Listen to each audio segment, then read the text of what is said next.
रोक दिया अभी।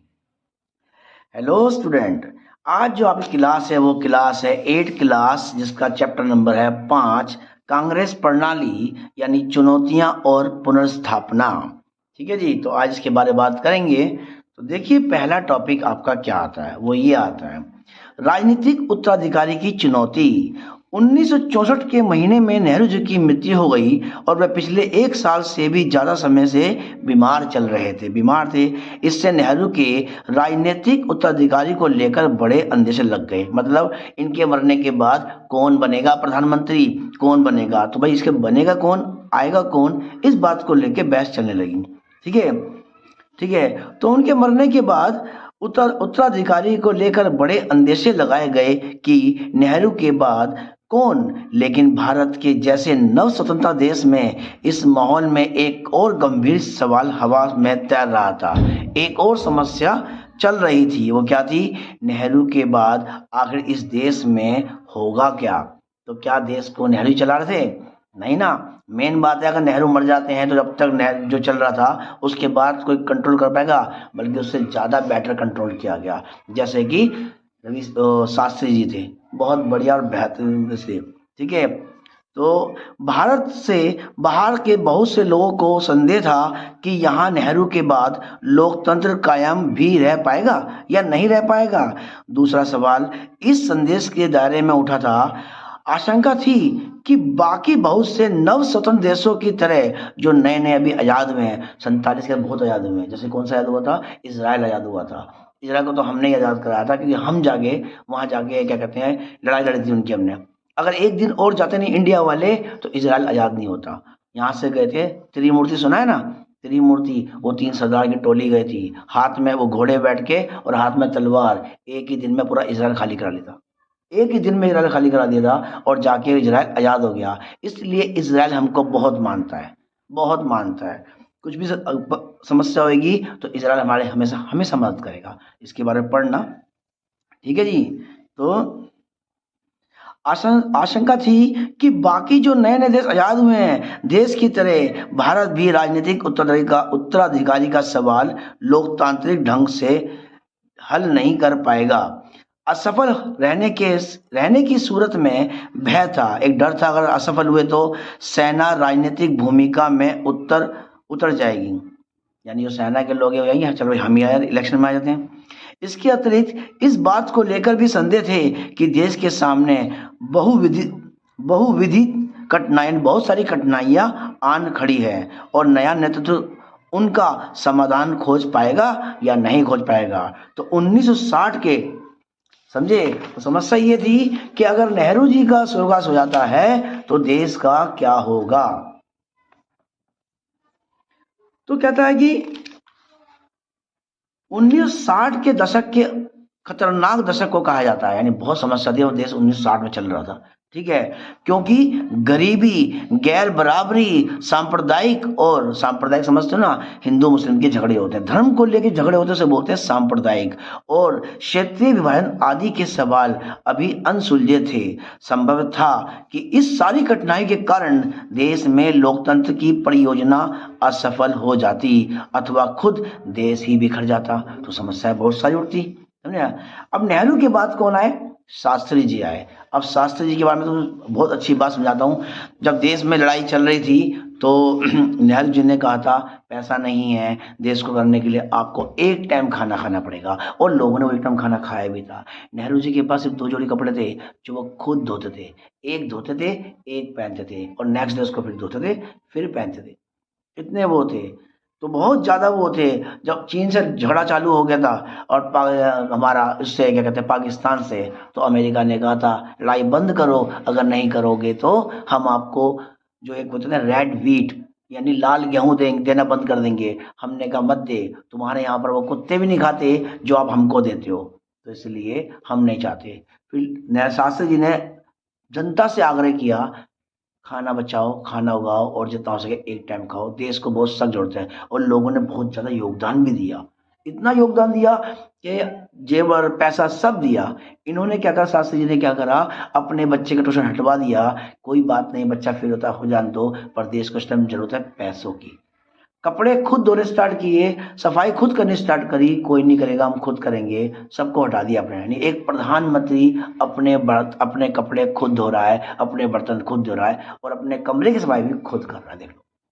तो उसके बाद कौन आए? लाल बहादुर शास्त्री। जब इनकी शादी हुई थी तो इनको दहेज में क्या क्या लिया था पता है इन्होंने? चक्र, चरखा, दहेज में चरखा लिया था उन्होंने, ठीक है। तो शास्त्री जी ऐसे महान इंसान थे। तो देखिए क्या कहते हैं, और बहुत ही ज्यादा नेहरू जी के बाद शास्त्री जी, नेहरू के उत्तराधिकारी का सवाल इतनी आसानी से हल कर दिया गया कि आलोचक ठगे से ठगे से रह गए। शास्त्री के आने के बाद तो और अच्छा देश चला, बल्कि वो ज्यादा महान चले। तो उनके आने के जो नेहरू के जाने के बाद जब शास्त्री जी आए तो ये सवाल जो था कि कौन संभालेगा, ये तो बहुत ही हुआ था। तो नेहरू के उत्तराधिकारी का सवाल इतनी आसानी से हल कर दिया गया कि आलोचक ठगे से रह गए। और नेहरू की मृत्यु के बाद कांग्रेस पार्टी के अध्यक्ष के कामकाज ने अपनी पार्टी के नेताओं और सांसदों से सलाह मशवरा किया। उन्होंने पाया कि सभी लाल बहादुर शास्त्री के पक्ष में हैं। शास्त्री कांग्रेस संसदीय दल के निर्विरोधक नेता चुने गए और इस तरह वे देश के प्रधानमंत्री बने। यानी नेहरू के बाद कौन बना? शास्त्री बना, ठीक है, शास्त्री जी बने। बल्कि शास्त्री जी उत्तर प्रदेश के थे और नेहरू के मंत्रिमंडल के कई सालों तक मंत्री में रहे थे। उनको लेकर कभी किसी किस्म का विवाद नहीं उठा था। यानी सारे उससे क्या थे? खुश थे, प्रसन्न थे कि सारे काम अच्छे करते थे ये। अपने आखिरी सालों में नेहरू उन पर ज्यादा से ज्यादा निर्भर होते होते गए। यानी जब बीमार पड़ने लगे नेहरू जी कि उनका स्वर्गवास का टाइम आने लग गया, तो ज्यादा काम कौन करता था? शास्त्री जी करते थे। तो डिपेंड किस पे थे? पूरे के पूरे शास्त्री पे थे भाई, ज्यादा। तो कहते हैं जी कहाँ गया?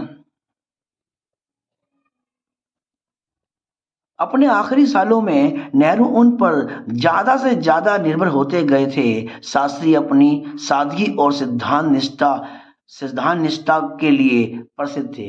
बहुत सिंपल लोग थे और बहुत सिद्धांतवादी थे। जो नियम है वो नियम है, जो नियम है वो नियम ही है। एक दफा वे एक बड़ी रेल दुर्घटना के नेतृत्व जिम्मेदारी स्वीकार करते हुए रेल मंत्री पद से इस्तीफा दे चुके थे। यानी एक घटना हो गई, रेल में कोई घटना हो गई होगी। उस टाइम ये क्या थे? उस टाइम देश के रेल मंत्री थे। उन्हें बड़ा दुख हुआ और उन्होंने क्या करा? त्याग पत्र दे दिया, रिजाइन कर दिया, ठीक है। शास्त्री जी 1964 से 1966 तक देश के प्रधानमंत्री रहे, ठीक है जी। 64 से लेकर 66 तक रहे। क्यों 2 साल कैसे रहे? इतना बड़ा, इतने बड़े, इतने महान प्रधानमंत्री 2 साल कैसे रहे? दरअसल क्या है, कहते हैं कि ताश का समझौता इसमें हुआ था, क्या कहते हैं, पाकिस्तान में हुआ था, उनमें इनकी मृत्यु हो गई थी और कहते हैं जहर दे के मारा गया था। ये भी आएगा। सिर्फ मात्र 64 से लेकर 66 तक देश के प्रधानमंत्री रहे और इस पद पर बड़े कम दिनों तक रहे। लेकिन इसी छोटी अवधि में देश ने 2 बड़ी चुनौतियों का सामना किया। भारत चीन युद्ध के कारण पैदा हुए आर्थिक कठिनाइयों से उभरने की कोशिश कर रहा था। साथ ही मानसून की असफलता से देश के सूखे की स्थिति थी। मतलब अभी अभी तो हम चीन से लड़ाई लड़के हटे थे, हमारी हालत बहुत खराब थी। उसके बाद क्या हो गया? देश में सूखा पड़ गया। अब सूखा पड़ गया तो भाई साहब, जब गेहूं नहीं उगेगा तो खाओगे क्या? तो गेहूं किससे मंगाना पड़ेगा? बाहर देश से मंगाना पड़ेगा, खरीदना पड़ेगा या मदद मांगनी पड़ेगी। तो यही कहते हैं, ठीक है ना। कहाँ तक पहुंच गया जी मैं तो भारत चीन युद्ध के कारण पैदा हुई आर्थिक कठिनाई से उभरने की कोशिश कर रहा था। साथ ही मानसून की असफलता से देश में सूखे की स्थिति पैदा हो गई। कई जगह पर खाद्यान्न का गंभीर संकट आन पड़ा था। फिर 1965 में पाकिस्तान के साथ भी युद्ध करना पड़ा। अब ये युद्ध जो करना पड़ा ना, ये थोड़ा होता, हम कहा था कि हमें एक दिन और दीजिए, लाहौर तक का हिस्सा हमारा, और वो हो भी रहा था। चीन को पाकिस्तान को लग गया था, हम तो भैया नक्शे से गायब हो जाएंगे। तब इसने कहा था, आग्रह किया कि लड़ाई बंद करो, नहीं करेंगे। शास्त्री ने सामना कर दिया। फिर उन्होंने बोला, क्या कहते हैं भाई, लड़ाई बंद करो, क्या कहते हैं, अमेरिका ने बोला, सब नहीं बोला। नेहरू ने भी फिर नेहरू को बोला था, उसने जब बीमार थे तब नेहरू को बोला, तब इनको ये करना पड़ा। ठीक है। तो पाकिस्तान 1965 में पाकिस्तान के साथ भी युद्ध करना पड़ा, और इसके बारे में आपने पहले अध्याय में पढ़ा था। शास्त्री ने जय जवान जय किसान का नारा दिया। तो ये बात ध्यान रखना, किसने जय जवान और जय किसान का नारा दिया, जिससे इन दोनों चुनौतियों से निपटने के उनके दृढ़ संकल्प का पता चलता है। ठीक है जी, जय जवान और जय किसान, यानी खेती खूब करो, खेती रहोगे तो उससे तरक्की होगी। किसान और जवान, खेत के मजदूर, मतलब सेना भी होनी चाहिए ना, इसलिए। तो प्रधानमंत्री के पद पर शास्त्री जी, ये मैंने यहाँ पढ़ दिया ना दिया, जिनसे इन दोनों चीजों, हाँ ठीक हो गया। प्रधानमंत्री के पद पर शास्त्री के बड़े कम दिनों तक रहे। 10 जनवरी 1966 को ताशकंद में अचानक उनका देहांत हो गया। ताशकंद तक भूतपूर्व सोवियत संघ में था। ठीक है, ताशकंद तब उस टाइम कहाँ हुआ था, रूस में हुआ था। पाकिस्तान में हुआ नहीं, रूस में हुआ था। और आज यह उज्बेकिस्तान की राजधानी है। यानी देखो ना, रूस के टुकड़े हो गए थे काफी सारे, तो उसमें से एक हिस्सा है। ठीक है, युद्ध की समाप्ति के सिलसिले में पाकिस्तान के तत्कालीन राष्ट्रपति मोहम्मद अयूब खान से बातचीत करने और एक समझौते पर हस्ताक्षर करने के वे ताशकंद गए थे। ठीक है जी, और वहीं इनकी वो हो गई थी कि भाई ये इनकी मृत्यु हो गई। तो अगले टॉपिक आता है, वो क्या आता है, शास्त्री जी के बाद इंदिरा गांधी आती है सत्ता में, और वो देश की प्रधानमंत्री बनती है। जिस उस दौरान क्या हुआ, इमरजेंसी भी लगी। कुछ बातें और अच्छी भी इंदिरा गांधी के बारे में, वो मैं इस वीडियो में आपको बता दूंगा क्या है क्या नहीं। ठीक है, तो एक बार मैं समझाना चाहता हूँ कि एक बार हमें चाहिए था परमाणु बम बनाना था हमको। अब बम बनाने के लिए हमारे पास क्या चाहिए, यूरेनियम चाहिए, और यूरेनियम आपको मिलेगा नहीं, वो बैन था, आपको मिलेगा नहीं। तो हमने क्या करा, एक काम कर दिया, हमें है ना जो प्लांट लगाना होता है, किसका, एटॉमिक, जो बिजली निकलती है, परमाणु से बिजली निकलती है, उसके लिए। अब उसके लिए तो चाहिए परमाणु, तो हमने कहा परमाणु तो वो यूरेनियम, उसके लिए चाहिए यूरेनियम। यूरेनियम आपको मिलेगा नहीं, तो उसने क्या करा, एक प्लांट बनवाया, वही जिससे बिजली पैदा होती है परमाणु से, और वो बनता कितने का है, 200 करोड़ का। और हमने क्या बोल दिया इंदिरा गांधी ने, अरे वो जो प्लांट बनता है, सुना है वो 300 करोड़ का बनता है। 100 करोड़ फालतू बोल के बोला गया। अमेरिका वाला बौखला गया, अरे भाई सो फालतू पैसा आ रहा तो अच्छी बात है यार, ले लो, कोई बात नहीं, ले लो। अब बनाने बनते बनते आधे में रोक दिया कि नहीं बनवाना हमें, क्यों करेंगे क्या बनवा के, यूरेनियम का है हमारे पास। अब क्या करो, अब यूरेनियम बना के दिखाओ। अब जब तक यूरेनियम होगा नहीं तो हम इस प्लांट का करेंगे क्या। उन्होंने कहा ठीक है, हम आपको यूरेनियम देंगे। पर हम थोड़ी नॉलेज में मार खा गए। परमाणु के लिए मतलब कुछ मैं वो समझ नहीं आ रहा, तो उसका बताऊंगा बाद में। जो चाहिए था ना, यूरेनियम चाहिए था, उस क्वालिटी का नहीं था। तो हमने बम तो बनाया, फोड़ा भी, पर फुस्सी निकला, पर बम बनाना आ गया था हमको। इससे क्या हुआ, बना भी लिया सब, अब देश में थोड़ी नाम भी खराब हुआ, हम पे भी बैन लग गया। इसके बारे में और बाद में समझाएंगे। तो बात है इंदिरा गांधी की। शास्त्री के बाद इंदिरा गांधी आती है। शास्त्री की मृत्यु में से कांग्रेस के सामने दोबारा राजनीतिक उत्तराधिकारी का सवाल उठ पड़ा कि भाई अब कौन बनेगा प्रधानमंत्री। इस बारे में मोरारजी देसाई और इंदिरा गांधी के बीच कड़ा मुकाबला चला। मोरारजी देसाई बंबई प्रांत यानी मौजूद महाराष्ट्र और गुजरात के मुख्यमंत्री के पद पर रह चुके थे, और केंद्रीय मंत्रिमंडल में वे मंत्री पद पर भी रह रहे थे। जवाहरलाल नेहरू की बेटी इंदिरा गांधी गुजरे वक्त में कांग्रेस अध्यक्ष के पद पर रह चुकी थी। शास्त्री के उन्होंने सूचना मंत्रालय का प्रभाव संभालना था। ठीक है, क्या, सूचना मंत्रालय। इस दफा पार्टी के बड़े नेताओं ने इंदिरा गांधी को समर्थन देने का मन बना लिया कि हम एक काम करेंगे, देश का प्रधानमंत्री कौन बनेगा, इस बार इंदिरा गांधी बनेगी। लेकिन इंदिरा गांधी के नाम पर सर्वसम्मति कायम नहीं हो पाई। सारे सहमत नहीं थे इस बात को लेकर, हाँ भी कुछ थे और तो कुछ नहीं थे। ऐसे में फैसले के लिए कांग्रेस के सांसदों ने गुप्त मतदान किया, सीक्रेट वोटिंग कर ली। इंदिरा गांधी ने मोरारजी देसाई को हरा दिया, और उन्हें कांग्रेस पार्टी के 2/3 से अधिक सांसदों ने अपना मत दिया। ठीक है, तो इंदिरा गांधी जीत गई। अब इंदिरा गांधी जीत गई, ठीक है, तो नेतृत्व के लिए गहन दिया, और नेतृत्व के लिए प्रतिस्पर्धा के बावजूद पार्टी में सत्ता का हस्तांतरण बड़े शांतिपूर्ण ढंग से संपन्न हो गया और इसे भारतीय लोकतंत्र की परिपक्वता के रूप में देखा गया।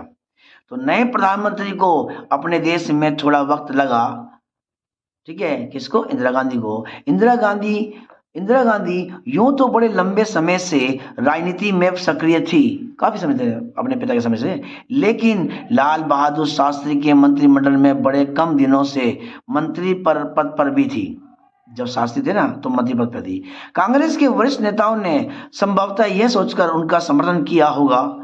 ठीक है, कांग्रेस के वरिष्ठ नेताओं ने संभवतः यह सोचकर उनका समर्थन किया होगा कि प्रशासनिक और राजनीतिक मामलों में खास अनुभव न होने के कारण समर्थन और दिन निर्देशन के लिए इंदिरा गांधी उन पर निर्भर रहेगी कि भाई इसको तो नॉलेज नहीं होगी, नहीं तो हमसे तो पूछेगी, हम पे डिपेंड रहेगी, तो चलो सपोर्ट कर दो। पूछने से हम सही है तो चलेगी तो हमारी। प्रधानमंत्री बनने के एक साल के अंदर इंदिरा गांधी को लोकसभा के चुनाव में पार्टी की अगुवाई करनी पड़ी और इस वक्त, ठीक है जी, और इस वक्त देश की आर्थिक स्थिति और खराब हो गई। इससे इंदिरा गांधी की कठिनाई ज्यादा बढ़ गई और इस कठिनाई के मद्देनजर उन्होंने पार्टी पर अपना नियंत्रण बनाने और अपने नेतृत्व कौशल को दिखाने की कोशिश की कि ठीक है हम सब चीज का नॉलेज देंगे कि देश में अगर भुखमरी बढ़ रही है तो क्यों बढ़ रही है, प्रधानमंत्री नॉलेज नहीं है पूरी, तो उसने फिर क्या करा, पूरी नॉलेज ली, पूरा ज्ञान प्राप्त किया भाई कैसे कैसे, और पूरा कंट्रोल अपने हाथ में लिया इससे। ठीक है जी, तो आज हमारा जो काम है वो है 12th क्लास का, जिसमें मैंने एक पार्ट पढ़ा दिया था, जो मैं गलती से मैंने 8 क्लास बोल दिया था, पर ये है 12th क्लास का चौथा आम चुनाव जो 1967 में हुआ था। और इसमें क्या हुआ आप तो पढ़ दिया कि नेहरू जी गए तो शास्त्री जी आए, शास्त्री जी के बाद अभी बात चल रही है इंदिरा गांधी है, इसलिए। तो भारत के राजनीतिक और चुनावी इतिहास में 1957 में 57 के साल को अत्यंत महत्वपूर्ण पड़ाव माना जाता था। दूसरे अध्याय में आप पढ़ चुके हैं कि 1952 के बाद से पूरे देश में कांग्रेस पार्टी का राजनीतिक दबदबा कायम था और 1957 के चुनावों में इस प्रवृत्ति में गहरा बदलाव आया। चुनाव का संदर्भ, चौथे आम चुनाव के आने तक देश में बड़े बदलाव हो चुके थे। दो प्रधानमंत्रियों का जल्दी देहावसान हुआ और नए प्रधानमंत्री को पद संभालते हुए अभी पूरे एक साल, ठीक है जी, जल्दी प्रधानमंत्री चेंज हुए और जो नए प्रधानमंत्री हैं, ठीक है, तो नए प्रधानमंत्री को पद संभालते हुए अभी पूरे एक साल का अरसा भी नहीं हुआ था। साथ ही इस प्रधानमंत्री को राजनीतिक के लिहाज से कम अनुभवी समझा जा रहा था। और वो प्रधानमंत्री कौन था? इस अध्याय के पूर्ववर्ती हिस्से और तीसरे अध्याय की चर्चा के क्रम में आप ये बात जान चुके हैं कि इस अरसे में देश गंभीर आर्थिक संकट में था। आर्थिक समझते हो ना, पैसे की बहुत ज्यादा कमी थी। ठीक है, मानसून की असफलता यानी बारिश तो हो ही नहीं रही थी, व्यापक सूखा, खेती की पैदावार में गिरावट, गंभीर खाद्य संकट, विदेशी मुद्रा भंडार में कमी। अभी विदेशी मुद्रा भंडार में कमी का मतलब क्या है? अगर आपके पास डॉलर नहीं होगा तो बाहर से सामान कैसे खरीदोगे? इंपोर्ट एक्सपोर्ट जो करते हैं सामान उसे लोगे तो उनकी करेंसी में दोगे ना। जिसके पास विदेशी मुद्रा ज्यादा होगी वो उतना मजबूत भी होगा। ठीक है, तो विदेशी मुद्रा भंडार में कमी, औद्योगिक उत्पादन और निर्यात में गिरावट के साथ ही साथ सैन्य खर्चे में भारी बढ़ोतरी हुई। अब सैन्य की भी हमें वो खर्चा करना पड़ता। सैन्य खर्चा क्यों इतना करना पड़ गया? क्योंकि जब हमारा झगड़ा हुआ था चीन से, हमारे पास बंदूक तो थी पर बंदूक में गोलियां नहीं थी। एक फिल्म देखना, हकीकत, उस फिल्म में ये दिखाया गया है, सेना थी, हमने चाइनीज बहुत मार दिए, हम और सारे मार सकते थे, बस क्या है हमारे पास गोलियां नहीं थी। ये बड़ा संकट का सामना था। नियोजन और आर्थिक विकास के संसाधनों को सैन्य मद में लाना पड़ा। इन सारी बातों से देश की आर्थिक स्थिति विकट हो गई थी। इंदिरा गांधी की सरकार के शुरुआती फैसले में एक था रुपए का अवमूल्यन करना। माना गया कि रुपए का अवमूल्यन अमेरिकी के दबाव में किया गया। ठीक है, पहले के वक्त में एक अमेरिकी डॉलर की कीमत 5 रुपए थी। यानी आप एक अमेरिकी डॉलर लोगे तो भारत में वो 5 रुपए के बराबर था। यानी हम इनको 5 लाख देंगे तो हमको 1 लाख डॉलर दे। ठीक है, और आज कितना हो रहा है? 80 के लगभग पहुंच रहा है भाई साहब। यानी वो हमें 1 लाख देंगे तो हमारे लिए वो 80 लाख के बराबर है। तो मेरा ठीक है ना, जो अब बढ़कर 7 रुपए हो गया। तो अमेरिकी डॉलर की कीमत 5 से कितनी हो गई? 7 रुपए हो गई, जो बहुत बड़ी बढ़ोतरी हो गई। आर्थिक स्थिति की विकटता के कारण कीमतों में तेजी से इजाफा हुआ। लोग आवश्यक वस्तुओं की कीमतों में वृद्धि, खाद्यान्न की कमी और बढ़ती हुई बेरोजगारी और देश की दयनीय आर्थिक स्थिति को लेकर विरोध पर उतर आए। ना खाना है, ना नौकरी है, ना कुछ है, क्या है? तो लोग क्या हुए? विरोध पे आ गए कि भैया हमें तो चाहिए सरकार।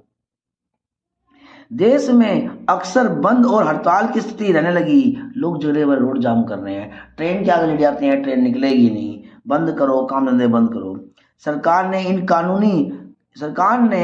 इसे कानून और व्यवस्था की समस्या माना, ना कि जनता की बदहाली की अभिव्यक्ति। कि सरकार की तो कानून व्यवस्था टेंशन चल रही है, कानून संभाल नहीं पा रहा है हमारी सेना जो पुलिस जो है अभी, इसलिए, जबकि देश में हालत बहुत खराब थी। ठीक है, इससे लोगों की नाराजगी बढ़ी और जन विरोध ने ज्यादा उग्र रूप धारण कर लिया। वो भड़क गए। साम्यवादी और समाजवादी पार्टी ने व्यापक समानता के लिए संघर्ष छेड़ दिए। ठीक है, दो पार्टी थी, साम्यवादी और समाजवादी, उन्होंने भी संघर्ष छेड़ दिए। ठीक है, और जो मेन बात होती है कि जो हमारी विरोधी पार्टी होगी वो तो मौका ढूंढती है वजह से। ठीक है, आप अगले अध्याय में पढ़ेंगे कि मार्क्सवादी कम्युनिस्ट पार्टी से अलग हुए साम्यवादी के एक समूह ने मार्क्सवादी लेनिनवादी भारतीय कम्युनिस्ट पार्टी बनाई। ठीक है, यानी लेनिन के विचारों वाली, रूस का था ना लेनिन, को था रूस का। तो उन्हें एक पार्टी बना ली, कम्युनिस्ट पार्टी बनाई और सशस्त्र कृषक विद्रोह का नेतृत्व किया। सशस्त्र कृषक विद्रोह। साथ ही इस पार्टी ने किसानों के बीच विरोध को संगठित किया। इस अवधि में गंभीर किस्म के हिंदू मुस्लिम दंगे भी हुए। आजादी के बाद से अब इतने गंभीर सांप्रदायिक दंगे नहीं होते। दंगों में बहुत ही, हालांकि 92 में हुआ था, 1992 में बॉम्बे के अंदर एक बहुत बड़ा हुआ था। ठीक है जी, तो बहुत सारे दंगे क्या हुए, अब नहीं होते हैं। पहले सांप्रदायिक दंगे बहुत ज्यादा हुआ करते थे। ये चुनाव कथा राजस्थान की है। क्या कहता है ये? गैर कांग्रेसवाद।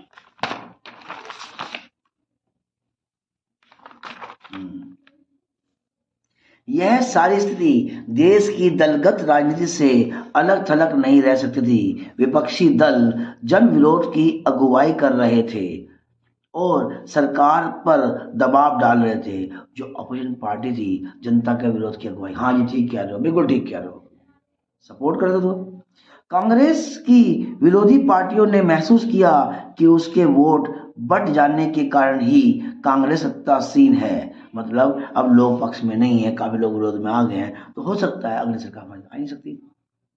ठीक है, वोट बट गए हमारे, सत्तासीन है। जो दल अपने कार्यक्रम अथवा धाराओं के धरातल पर एक दूसरे से एकदम अलग थे, वे सभी एक दल एकजुट हुए और उन्होंने कुछ राज्यों में एक कांग्रेस विरोधी मोर्चा बनाया, कांग्रेस के खिलाफ, तथा अन्य राज्यों में सीटों के मामले में चुनावी तालमेल किया। और इन दलों को लगा कि इंदिरा गांधी की अनुभवहीनता और कांग्रेस की अंदरूनी उठापटक से उन्हें कांग्रेस को सत्ता से हटाने का एक अवसर हाथ लग गया। मौका अच्छा है, इंदिरा गांधी को तो अनुभव है नहीं, और वैसे भी इनमें मनमुटाव चल रहा है। ऐसे टाइम पे हम बनाएंगे तो क्या होगा, हमारी पार्टी जीतने के चांस पूरे हैं। ठीक है ना। ये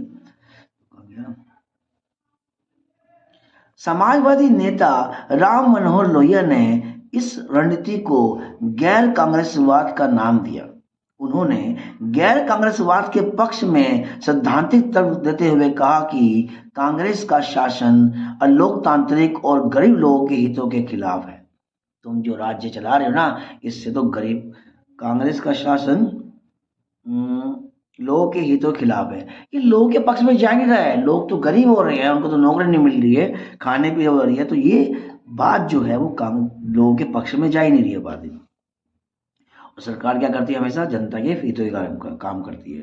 ठीक है, तो लोगों के हित के खिलाफ है, इसलिए गैर कांग्रेसी दलों का एक साथ आना जरूरी है। जितने भी लोग कांग्रेस को नहीं मानते हैं, कांग्रेस के विरोध में है, हमारे साथ आ जाओ, एक हो जाओ, एकजुट हो जाओ, ताकि गरीबों के हक में लोकतंत्र को वापस लाया जा सके। ठीक है जी,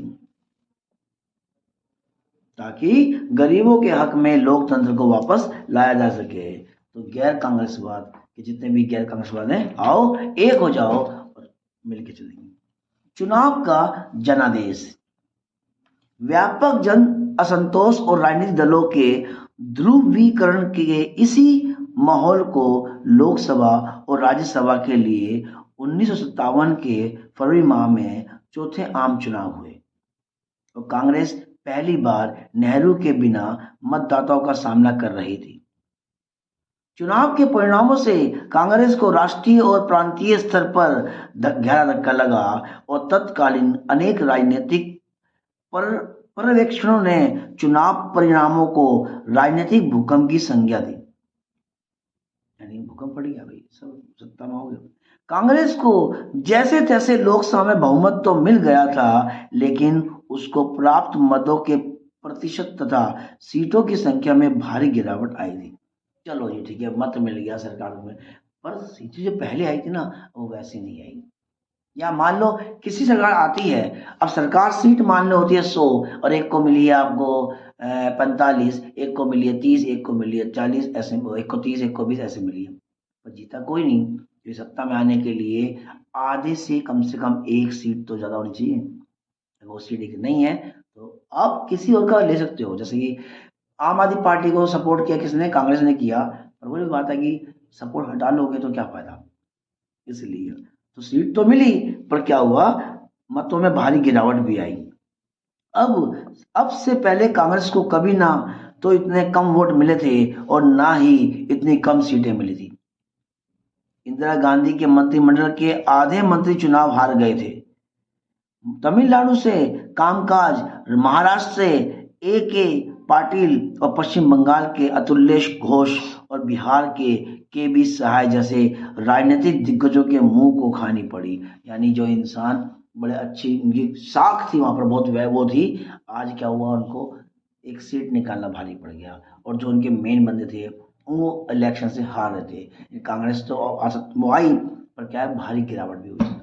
अगर मान लो पहले हमें 100 सीटें मिली और हमें मिल रही 70 सीटें मिल रही है या 60 सीटें मिल रही है, तो फर्क पड़ गया, क्योंकि कांग्रेस के खिलाफ जगह जगह क्या हो गया, विरोध चालू हो गया और विपक्षी पार्टी ने उन्हीं विरोधों को क्या किया, अपनी कमान हाथ में ले ली कि आप देखो ठीक कर रहे हो, गलत नहीं कर रहे हो, उनके साथ बैठ के। इसलिए राजनीतिक बुरा हो गया तो नहीं,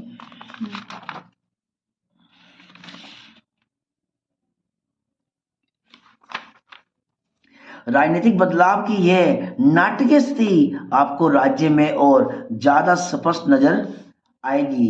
कांग्रेस को 7 राज्यों में बहुमत नहीं मिला। ठीक है जी, कांग्रेस को 7 राज्यों में तो उनकी सत्ता ही नहीं आई। जैसे मान लो दिल्ली में किसी और की सरकार आ गई, वहां किसी, ठीक है। 2 अन्य राज्यों में दल बदल के कारण यह पार्टी सरकार नहीं बना सकी, जिन्हें 9 राज्यों के कांग्रेस के हाथ से सत्ता निकल गई।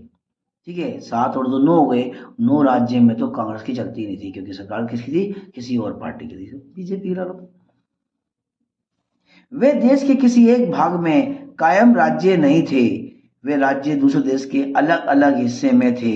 कांग्रेस पंजाब, हरियाणा, उत्तर प्रदेश, मध्य प्रदेश, बिहार, पश्चिम बंगाल, उड़ीसा, मद्रास और केरल में सरकार नहीं बना सकी। कौन? कांग्रेस। मद्रास प्रांत, अब इसे तमिलनाडु कहा जाता है, में एक क्षेत्रीय पार्टी द्रविड़ मुन्नेत्र कषगम पूर्ण बहुमत के साथ सत्ता में आने में कामयाब हुई। एक पार्टी, ठीक है जी। द्रविड़ मुन्नेत्र कषगम यानी डीएमके हिंदी विरोधी आंदोलनों का नेतृत्व करके सत्ता में आई थी। हिंदी का विरोध करो। हालांकि ऐसा कहा जाता है कि हिंदी से पुरानी भाषा जो है वो तमिलनाडु भाषा है, तो देश को राष्ट्रीय भाषा तमिलनाडु क्यों नहीं बनाया गया?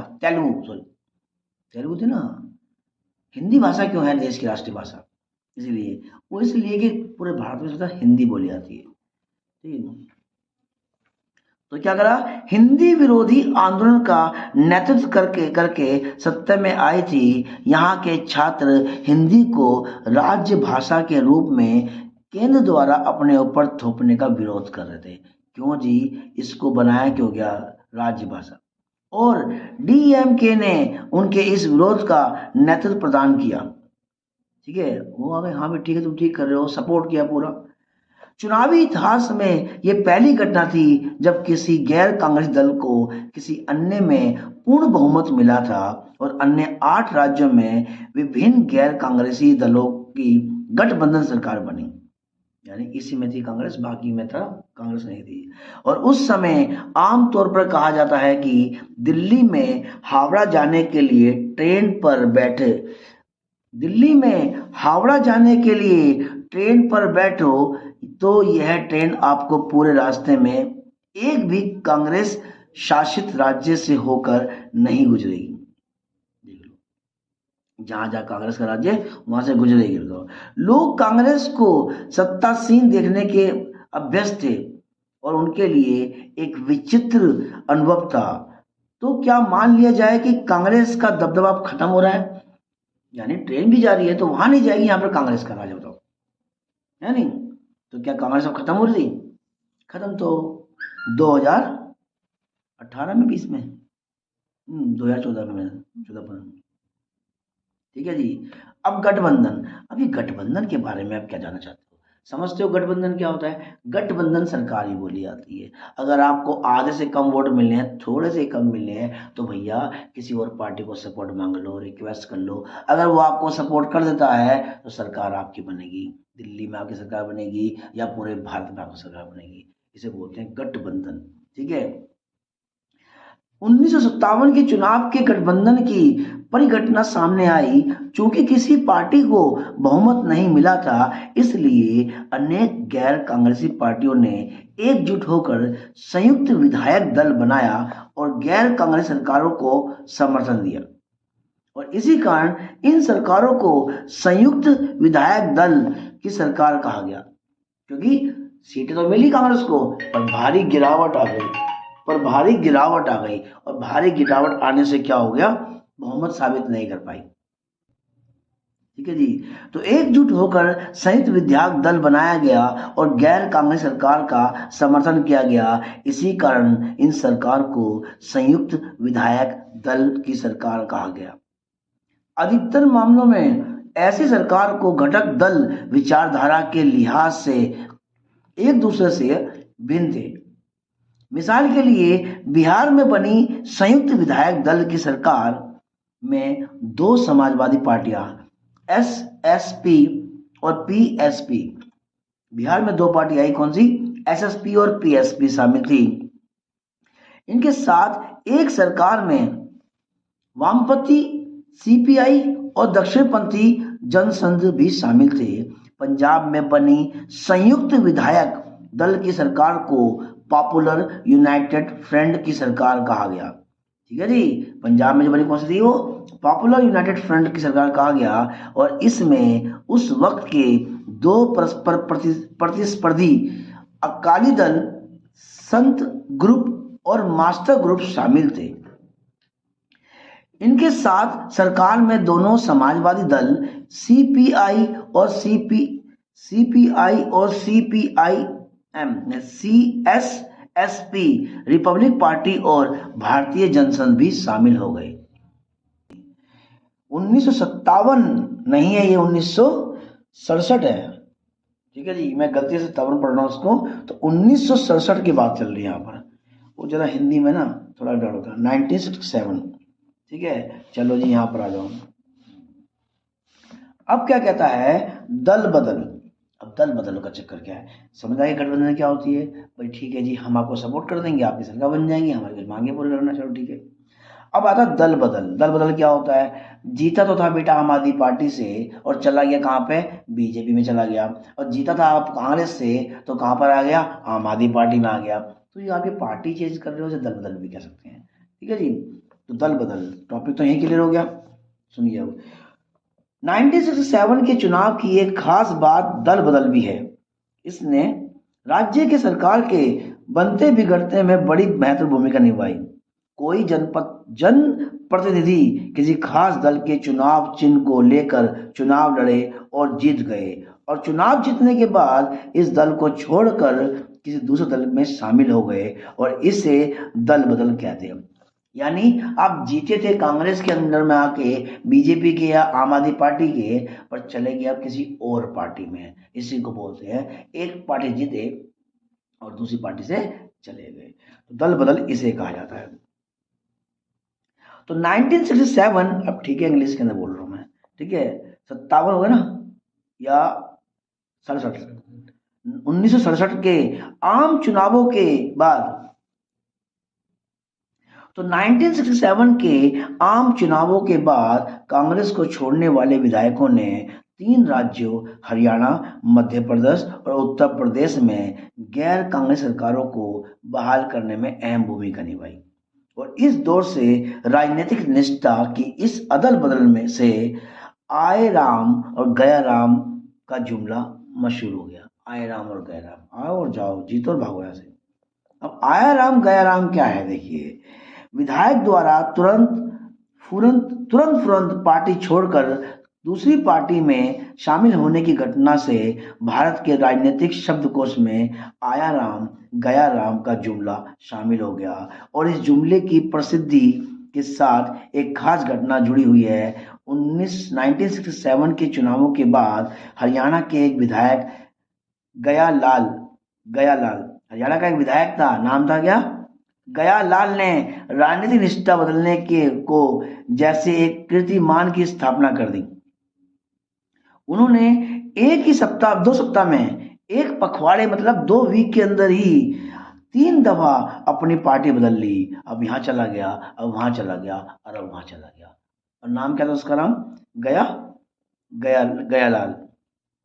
पहले वे कांग्रेस से यूनाइटेड फ्रंट में गए, फिर कांग्रेस से लौटे, और फिर कांग्रेस से लौटने के बाद 9 घंटे के अंदर दोबारा यूनाइटेड फ्रंट में लौट गए। यानी कांग्रेस से गए, यूनाइटेड में गए, फिर वहां से वापस आ गए, और 9 घंटे बाद दोबारा क्या चले गए, फिर वहां चले गए, यूनाइटेड फ्रंट चले गए।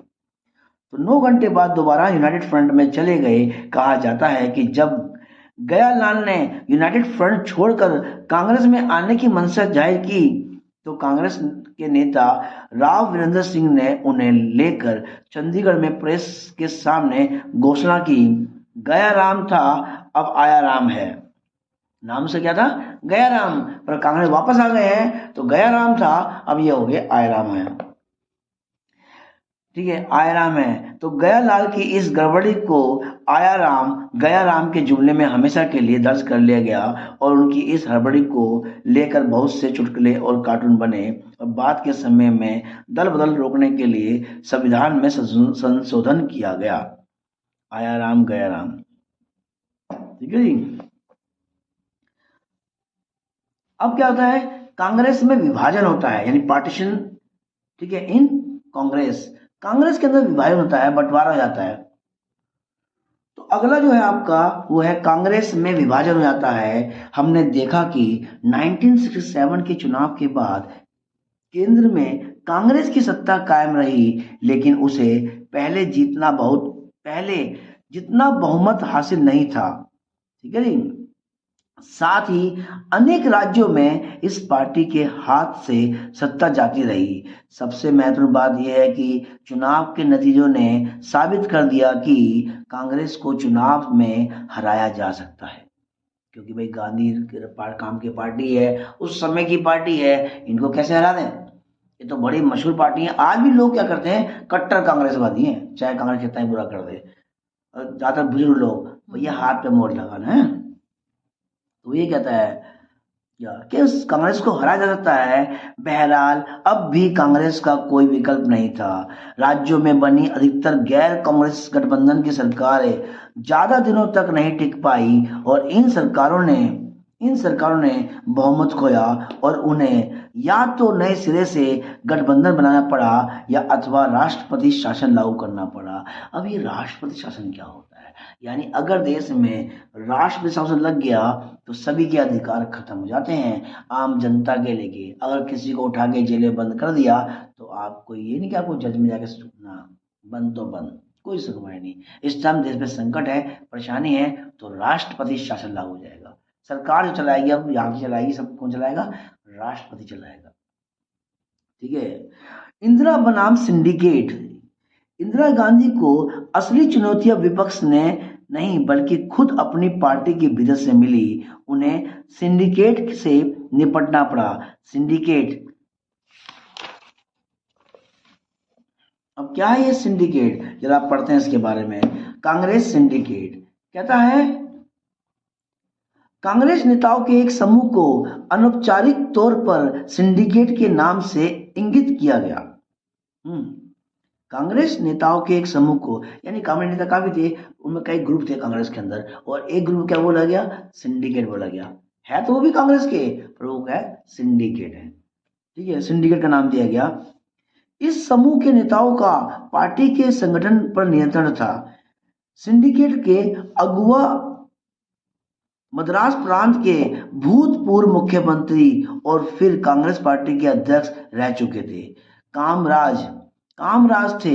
इसमें प्रांतों के ताकतवर नेता जैसे बम्बई सिटी, अब मुंबई हो गया है, के एस के पाटिल और मैसूर मतलब अब कर्नाटक का हो गया है, के एस निजलिंगपा आंध्र प्रदेश के एक संजीव रेड्डी के और पश्चिमी बंगाल के अतुल्य घोष शामिल थे।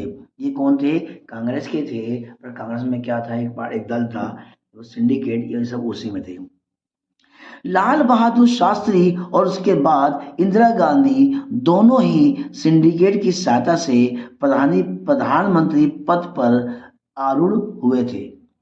इंदिरा गांधी के पहले मंत्रिपरिषद में इस समूह को निर्णायक भूमिका रही। इसने तब नीतियों के निर्माण और क्रियान्वयन में भी अहम भूमिका निभाई और कांग्रेस के विभाजन के बाद सिंडिकेट के नेताओं और उनके प्रति निष्ठावान कांग्रेस में ही रहे। और चूंकि इंदिरा गांधी की कांग्रेस यानी आर ही एक लोकप्रिय की कसौटी पर सफल रही, इसलिए भारतीय राजनीति के ये बड़े और ताकतवर नेता 1971 के बाद प्रभावहीन रहे। यानी ये सिंडिकेट। तो सिंडिकेट कांग्रेस के भीतर ताकतवर और प्रभावशाली नेताओं का एक समूह था। सिंडिकेट ने इंदिरा गांधी को प्रधानमंत्री बनाने में महत्वपूर्ण भूमिका निभाई थी और उसी ने इंदिरा गांधी का कांग्रेस संसदीय दल के नेता के रूप में चुनाव जाना सुनिश्चित किया था। किसकी मदद से हुआ था? सिंडिकेट, यानी कांग्रेस के नेताओं को सपोर्ट तगड़ दिए है, मतलब ये भागे नहीं, इनके साथ ही रहे। सिंडिकेट के नेताओं को उम्मीद थी कि इंदिरा गांधी उनके सलाहों पर अमल करेगी, थोड़ा एडवाइस करे तो वैसे वो काम करेगी। ठीक है। बहरहाल इंदिरा गांधी ने सरकार और पार्टी के भीतर खुद का मुकाम बनाना शुरू कर दिया और उन्होंने सलाहकारों और विशेषज्ञों के समूह में पार्टी से बाहर के लोगों को रखा। ठीक है, जानना जी, पार्टी क्या था? उनकी सलाह पर अमल करेगी। बहरहाल इंदिरा गांधी ने सरकार और पार्टी के भीतर खुद का एक मुकाम बनाना शुरू कर दिया और उन्होंने अपने सलाहकारों जो एडवाइजर थे और विश्वस्तों के समूह में पार्टी से बाहर के लोगों को रखा, जो उनको रखा गया। वो कहते हैं ना कि हम सपोर्ट कर रहे हैं तो आप बनोगे प्रधानमंत्री, बनोगे तो थोड़ी हमारी तो सलाह मानोगे, बढ़िया भी थोड़ी चालाक होगी। धीरे धीरे और बड़ी सावधानी से उन्होंने सिंडिकेट को हाशिए हाशिए पर ला खड़ा कर दिया और इस तरह इंदिरा गांधी ने दो चुनौतियों का सामना किया। उन्हें सिंडिकेट के प्रभाव से स्वतंत्र अपना मुकाम बनाना शुरू कर दिया, ठीक है ना। अब वो अपने उनकी मदद खुद ही कर सकती थी। कांग्रेस ने 1967 के चुनाव में जो जमीन खोई थी उन्हें उन्हें भी उसे भी उन्हें हासिल करना था। इंदिरा गांधी ने बड़ी साहसिक रणनीति अपनाई। उन्होंने एक साधारण से सत्ता संघर्ष को विचारधात्मक संघर्ष में बदल दिया। उन्होंने सरकार की नीति को वामपंथी रंग देने के लिए कई कदम उठाए और 1967 की मई में कांग्रेस कार्य समिति ने उन्हें प्रभाव से 10 सूत्री कार्यक्रम अपनाया और इस कार्यक्रम में बैंकों पर सामाजिक नियंत्रण, आम बीमा के लिए राष्ट्रीयकरण और शहरी संपदा और आय के परिसीमन, खाद्यान्न की सरकारी वितरण, भूमि सुधार तथा ग्रामीण गरीबों आवासीय भूखंड देने का प्रावधान शामिल हो गया कि बैंकों करा जाएगा, लोगों का बीमा करा जाएगा, इसका राष्ट्रीयकरण जैसे होगा, ये सारे काम किए, ठीक है। हालांकि सिंडिकेट के नेताओं ने औपचारिक तौर पर वामपंथी स्कीमों के इस कार्यक्रम को स्वीकृति दे दी कि चलो भैया हमसे सलाह लेने दी, बस ये काम कर दिया, चल भाई ठीक है, बढ़िया, जैसे भी है। जबकि सिंडिकेट की मदद से क्या होती है, इंदिरा गांधी क्या बनी थी, देश की प्रधानमंत्री बनी थी, ठीक है। लेकिन इसे लेकर उनके मन में गहरे संदेह भी थे। चल भाई ठीक है, जैसा भी है, पर मन में खटास थी ना कि हाँ भाई कुछ तो बात होगी। कभी आप उसको पढ़ो ना तो पढ़ना कि सिंगापुर कैसे तरक्की करके गया। एक नेता, एक वहां का प्रधानमंत्री था, ली, अरे भाई साहब बेहतरीन। इसलिए राष्ट्रीय पद का चुनाव 1969 सिंडिकेट और इंदिरा गांधी के बीच गुटबाजी। 1969 में राष्ट्रपति पद के चुनाव के समय खुलकर सामने आ गए। तत्कालीन राष्ट्रपति जाकिर हुसैन की मृत्यु के कारण उस साल राष्ट्रपति का पद खाली था और इंदिरा गांधी की असहमति के बावजूद उस साल सिंडिकेट ने तत्कालीन लोकसभा अध्यक्ष एन संजीव रेड्डी को कांग्रेस पार्टी की तरफ से राष्ट्रपति पद के लिए उम्मीदवार के रूप में खड़ा करवाने में सफलता पाई, ठीक है। यानी अब वो जाके तो गुजर गए थे, तो अब क्या करें, इनको लगा दिया। एन संजीव रेड्डी से इंदिरा गांधी की बहुत दिनों से राजनीतिक अनबन चल रही थी। ऐसे में इंदिरा गांधी ने भी हार नहीं मानी। उन्होंने तत्कालीन राष्ट्रपति वी गिरी को बढ़ावा दिया और वे एक स्वतंत्र उम्मीदवार के रूप में राष्ट्रपति पद के लिए अपना नामांकन भरे और इंदिरा गांधी ने इसमें नहीं तो कार्टून दे रखा है। इंदिरा गांधी ने 14 अग्रणी बैंकों के राष्ट्रीयकरण और भूतपूर्व राजा महाराजाओं को प्राप्त विशेषाधिकार यानी प्रीवी पर्स को समाप्त करने जैसी कुछ बड़ी और जनप्रिय नीति की घोषणा भी कर दी। यानी उस टाइम जो राजा महाराजा थे ना, उनको देश आजाद होने के 3 साल बाद भी विशेष अधिकार मिल रहे थे, जो इंदिरा गांधी ने क्या करा, खत्म करवा दी, बहुत खत्म करवाई। तो प्रीवी पर्स सवाल आएगा, ध्यान रखना, ये प्रीवी पर्स को समाप्त करने जैसी कुछ बड़ी और जनप्रिय नीतियों की घोषणा भी की, जनता की प्रिय नीति। और उस वक्त मोरारजी देसाई देश के उप प्रधानमंत्री और वित्त मंत्री थे। उपयुक्त दोनों मुद्दों पर प्रधानमंत्री और उनके बीच गहरे मतभेद उभरे और इसके परिणाम स्वरूप मोरारजी ने सरकार से किनारा कर लिया, ठीक है जी। तो गुजरे वक्त में भी कांग्रेस के भीतर इस तरह के मतभेद उठ रहे थे, लेकिन इस बार मामला कुछ अलग ही था। दोनों गुट चाहते थे कि राष्ट्रपति पद के चुनाव में ताकत को आजमा ही लिया जाए। तत्कालीन कांग्रेस अध्यक्ष एस निजलिंगपा ने व्हीप जारी किया कि सभी कांग्रेस सांसद और विधायक पार्टी के आधिकारिक उम्मीदवार संजीव रेड्डी को वोट डालो। कि भाई वोट डालो किसको? संजीव रेड्डी को डालो। इंदिरा गांधी के समर्थन गुट ने अखिल भारतीय कांग्रेस कमेटी की विशेष बैठक आयोजित करने की याचना की, लेकिन उनकी ये याचना स्वीकार नहीं की गई और वी गिरी का छुपे तौर पर समर्थन करते हुए प्रधानमंत्री इंदिरा गांधी ने खुलेआम अंतरात्मा की आवाज पर वोट डालने को कहा कि भाई अपनी आत्मा विचार से उसको सोचो जो करना है और डाल दो।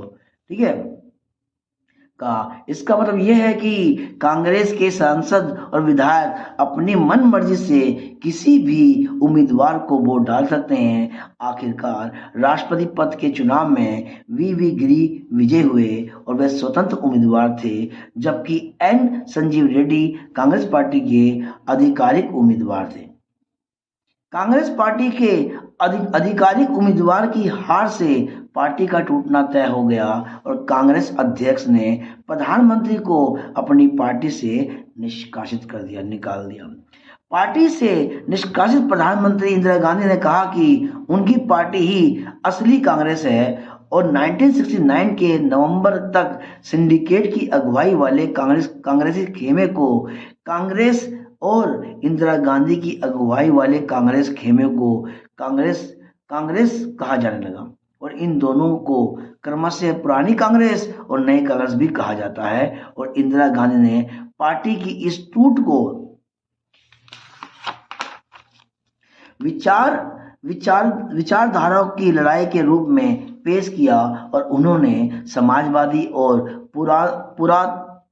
पुरातनपंथी तथा गरीबों की हिमायती और अमीरों के तरफदार के बीच की लड़ाई का करार दिया गया।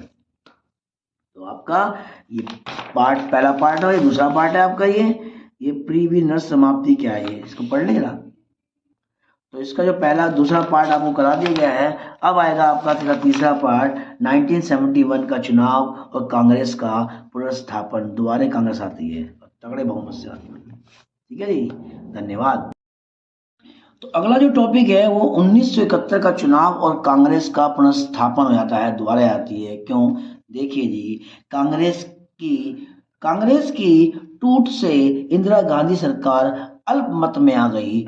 बहरहाल डीएमके और भारतीय कम्युनिस्ट पार्टी समेत कुछ अन्य दलों से प्राप्त मुद्दा आधारित समर्थन के बल पर इंदिरा गांधी की सरकार सत्ता में तो बनी रही और इस अरसे के दौरान सरकार ने सचेत रूप से अपनी छवि को समाजवादी रंग दे दिया। समाज के कार्य करने के लिए, समाज करो, खेती को सुधारो, जो लोगों चाहिए ना वो चीज करने के लिए समाजवादी रंग में पेश किया। और इसी दौर में इंदिरा गांधी ने भूमि सुधार के मौजूदा कानूनों के क्रियान्वयन के लिए जबरदस्त अभियान चलाया कि भूमि सुधारो, अगर भूमि सही होगी, खेतीबाड़ी होगी तो देश वैसे ही तरक्की करेगा। उन्होंने भू परिसीमन के कुछ और अन्य कानून भी बनवाए। दूसरे राजनीतिक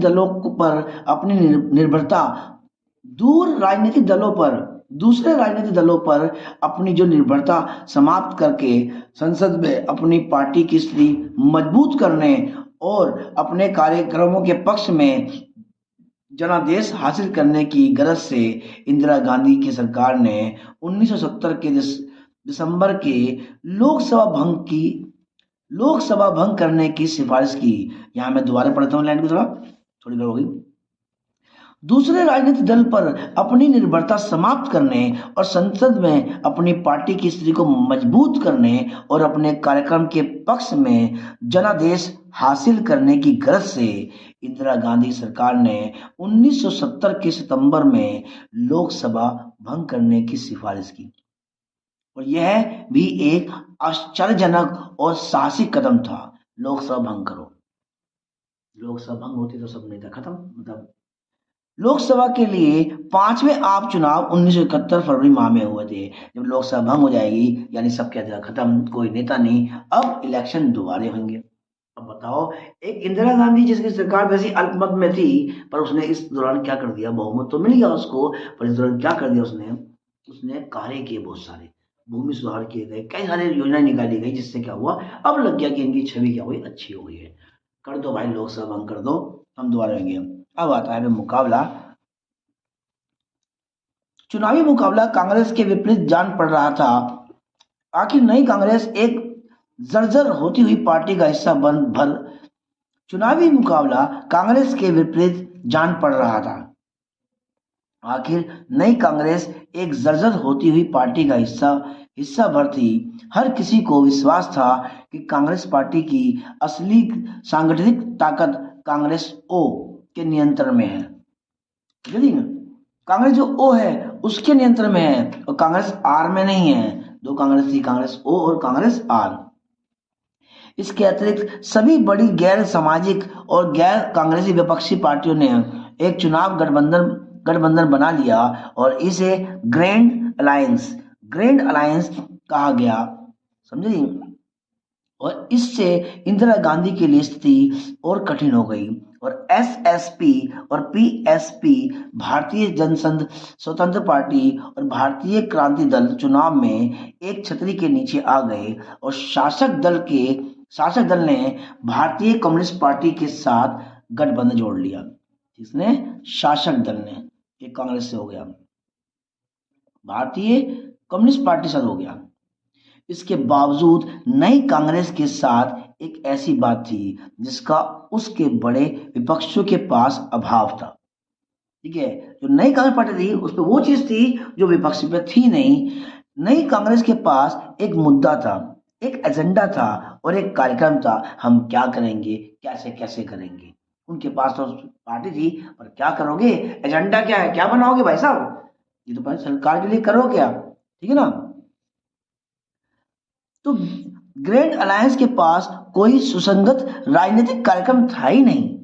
जो ग्रेट अलायंस है ना, कि भाई क्या काम करना जीतने के बाद, ये तो पता ही नहीं है। इंदिरा गांधी ने देश भर में घूम घूम कर कहा कि विपक्षी गठबंधन के पास बस एक ही कार्यक्रम है, इंदिरा हटाओ, और एक विपक्षी, ठीक है, और एक इसके विपरीत उन्होंने लोगों के सामने एक सकारात्मक कार्यक्रम रखा कि भैया, इंदिरा गांधी ने पूरी जनता में फैला दी, सब ने बोल दिया कि जो पार्टी हमारे विपक्ष में खड़ी है, जो बनी हुई है, ग्रेट अलायंस जो बनी हुई है, उनके पास तो सिर्फ एक ही फंडा है, वो क्या है, इंदिरा हटाओ।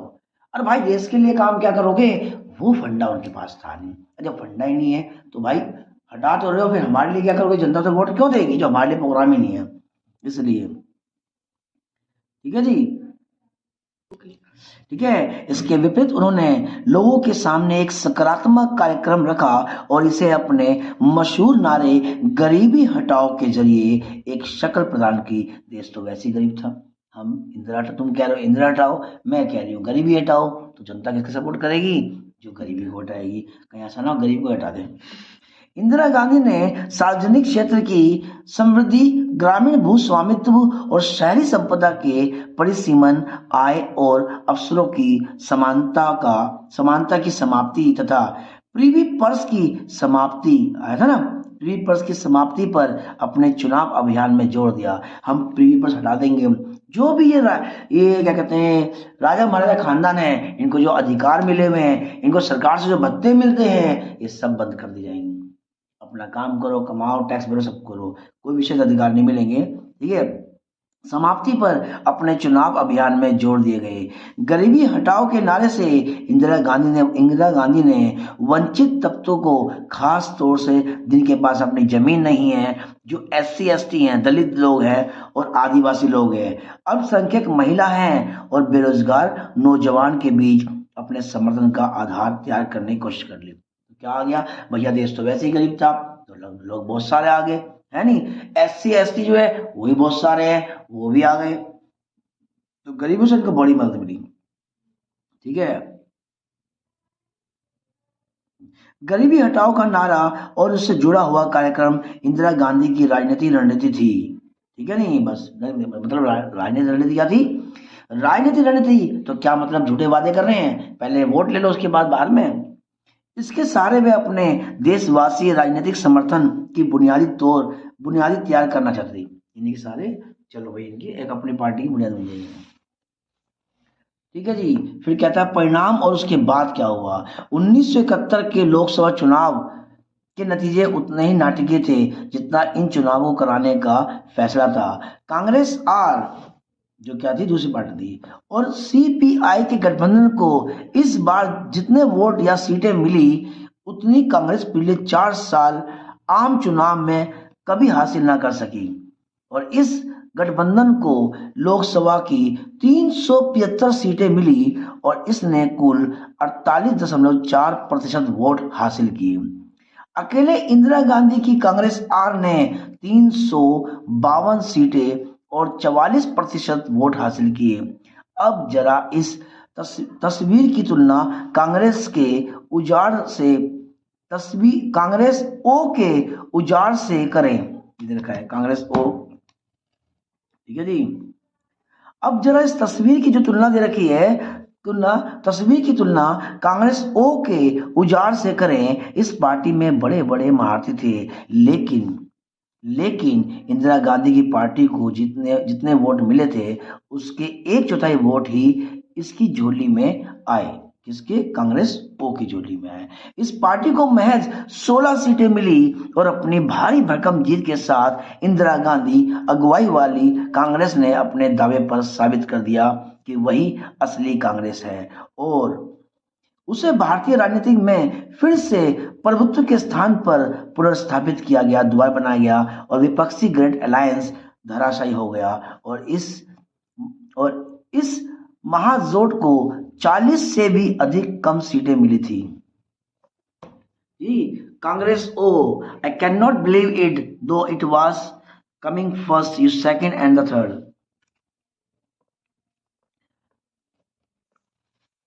द ग्रेट ग्रैंड फिनिश नामक कार्टून में 1971 के आम चुनाव के परिणाम पर टिप्पणी की गई पराजित खिलाड़ियों के रूप में उस समय के प्रमुख विपक्षी नेताओं को दिखाया गया।